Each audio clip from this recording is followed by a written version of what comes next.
Jean-Paul Sartre, on sait l'intérêt que vous portez au théâtre en général, et plus particulièrement au théâtre que l'on peut nommer engagé, si vous me passez le terme.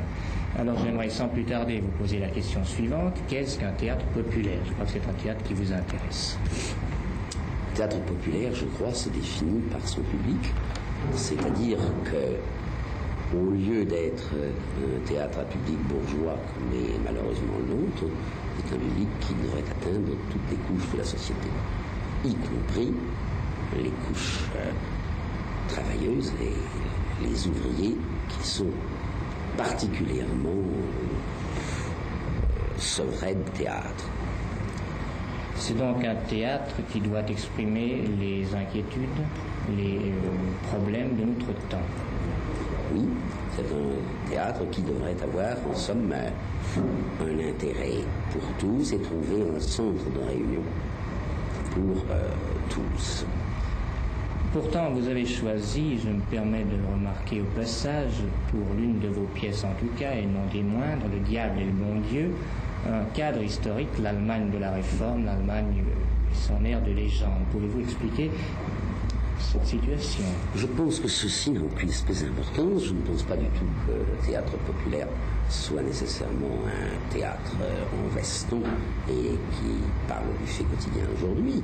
Je pense que ça peut être au contraire des histoires anciennes du Moyen-Âge, pourvu que le sens de ces histoires soit quelque chose qui concerne notre vie d'aujourd'hui. C'est ça qui touche directement le public d'aujourd'hui.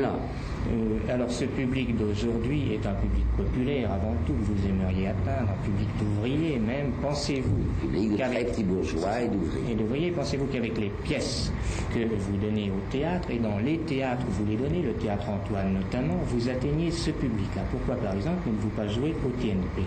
Pour ce qui est des pièces, je crois que je pourrais l'atteindre. Mais, malheureusement, il ne vient pas. Et il ne vient pas, peut-être il ne vient pas à cause de la pièce elle-même, non pas, vous pouvez dire, à cause de son contenu, mais à cause de ce qu'elle n'intéresse pas ou qu'elle n'est pas bien faite.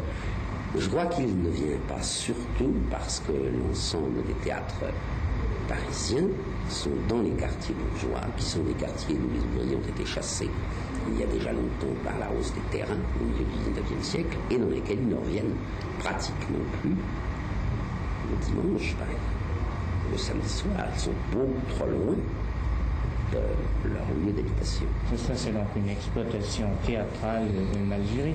Mais d'autre part, pensez-vous que vos formes théâtrales, la forme que vous donnez à votre théâtre, n'exprime pas une certaine divergence, n'est pas une certaine divergence avec les théories que vous faites du théâtre? Je veux parler du langage d'abord, je veux parler des formes traditionnelles, pièces en 3 actes que vous conservez à certaines de vos pièces. Mon Dieu, vous savez, on peut évidemment écrire des pièces où on a beaucoup de tableaux, ou sans acte, ou forcé sur l'action, ou au contraire sur le langage. Tout ça n'est pas tellement la question.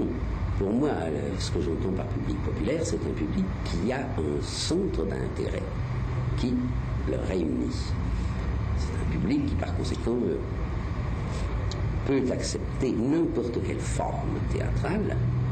Il n'y a pas de forme populaire de théâtre. Il y a des sujets dont la signification intéresse les gens. Je ne pense pas qu'il faille simplifier, par exemple, le théâtre pour le mettre à la portée du populaire. C'est pas ça du tout que je veux dire.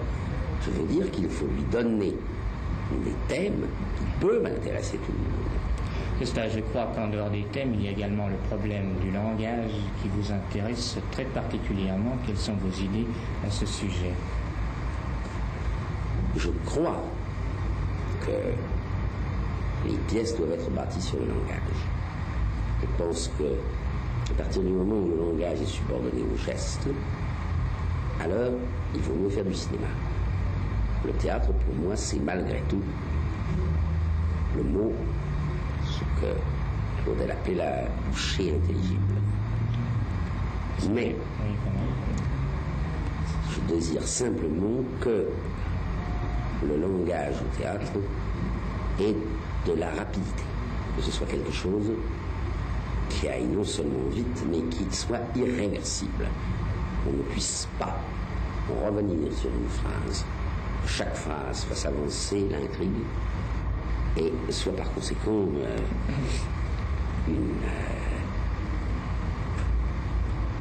une phrase neuve et qu'on ne peut pas remplacer. Je crois d'ailleurs, selon vos idées, que le classicisme français a complètement perdu cette rapidité du langage. Oui, le beau langage du théâtre, on le trouve dans certains volumes qu'avait réunis Jean Variot, par exemple, qui s'appelait Théâtre populaire en France. On trouvait des scènes très rapides, avec 4 phrases, et un homme mort au bout des 4 phrases, mais ce langage avec une rapidité absolument admirable. Reste évidemment le choix de vos sujets au théâtre, si vous voulez attirer le public populaire. On imaginerait aisément Sartre écrivant l'histoire de Monsieur Tout-le-Monde, comme le fait Arthur Miller en Amérique, par exemple, choisissant Monsieur Dupont ou Monsieur Durand et écrivant son histoire. Or, il semble que vous soyez plutôt porté, malgré tout, sur des héros. Comment expliquez-vous la chose? Je suis surtout porté sur les mythes, parce que je pense que le théâtre vit de la construction de mythes. Je ne suis pas d'accord avec Miller, quoique j'aime beaucoup ses pièces, en ce sens que jamais je ne ferai la vie d'un commis-voyageur dans une petite ville de province. Je ne pense pas que ce soit la fonction du théâtre. Je pense que le cinéma est fait pour cela. Le théâtre est fait pour donner son histoire, son aventure, celle qu'il raconte, sous la forme d'un mythe, par conséquent magnifiant et en même temps simplifiant, de façon que le public le conserve sous cette forme-là.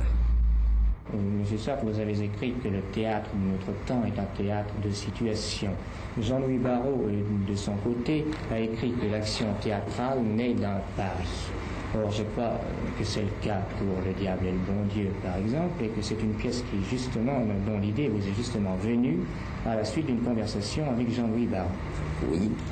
C'est-à-dire après un récit qu'il m'a fait d'une pièce de Cervantes, je crois, dans laquelle le héros parie de devenir saint s'il perd Je pense en effet que le pari est une espèce de conflit de volonté et est essentiel au théâtre. On dit il faut dedans un conflit de volonté et de morale d'un point de vue partiel qui s'oppose. C'est pour cela que je pense que le théâtre psychologique a complètement fait son temps à l'heure qu'il a. Ce serait bien, je crois qu'en quelques mots, nous avons vu différents aspects de vos pensées. On ne peut évidemment pas tout expliquer, on n'en a pas le temps. Mais j'aimerais maintenant que vous expliquiez, pour terminer, sur un mot qui semble englober votre pensée, définir votre théâtre, le mot démystification. Je pense que la plupart du temps, nous jouons des rôles où